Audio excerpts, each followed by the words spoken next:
the cradle of the New World, the island of Tanzia is home to a new and great race called the Akazi. The Akazi had little interest in technology and material wealth. They pursued wisdom above all else. With the Akazi, Arcanity, alchemy, and endless possibility would flourish. Because of their unique values, other races often regarded them as primitive and mistook them for weak. A critical mistake.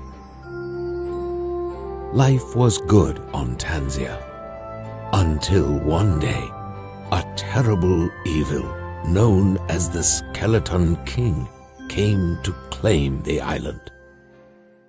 The greatest Akazi warriors confronted the Skeleton King and his undead armies, and one by one, the Akazi fell. This terrible evil fought with an advantage, a unique knowledge of something born of this new world. This enemy fought with Arcanity. The new world was young, and few understood the mysteries of Arcanity. But one Akazi had already attained a mastery greater than any other, and the Skeleton King soon met his match. The Skeleton King was furious. This small, frail creature had undone decades of preparation with a single blow. The Skeleton King retreated, and the Akazi did not pursue. Tanzia was safe once again. The Akazi continued to flourish, and the Great One continued to pioneer alchemy and arcanity. Creatures of all races came from all over the world seeking his mentorship, and he taught any who would learn from him. Until one day, something more pressing demanded his attention. The Great One was blessed with many children and many grandchildren whom he loved dearly. But this one was very special. This one would be the center of his world for many years. As the child grew, he showed great aptitude for arcanity. No grandparent ever felt more love or pride for a child than the Great One did for his young grandson.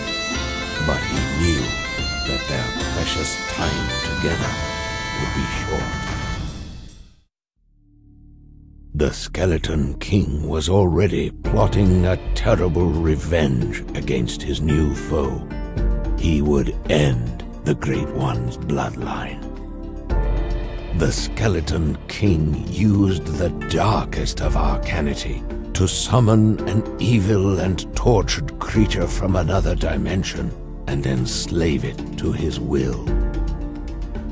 The creature, a shade, was the perfect assassin.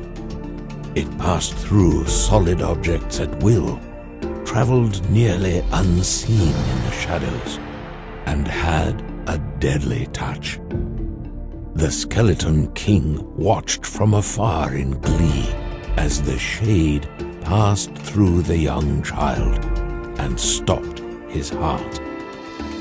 With a single word, the Great One obliterated the shade into a million dark splinters that dissipated in the light. But the damage was already done.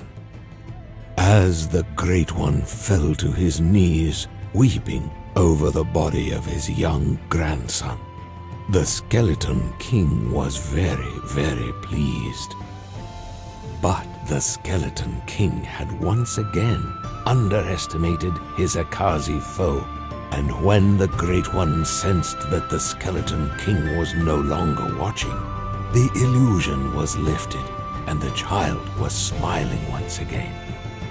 The Great One, though, was very sad, for he knew that events had been set into motion which would end their happy time together. and he would not see his beloved grandson again for a very long time. He sent the child to live in seclusion on Volcano Island with a most caring and trusted friend, Abenaki, far away from the peering eyes of the Skeleton King. The Great One, believing his presence was a danger to the village, also left, and he never returned. Decades passed. In the village, whispers of his sudden disappearance so long ago turned into speculation of his certain demise.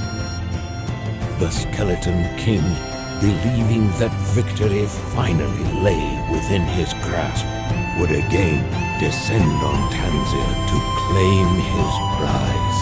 And this time, no one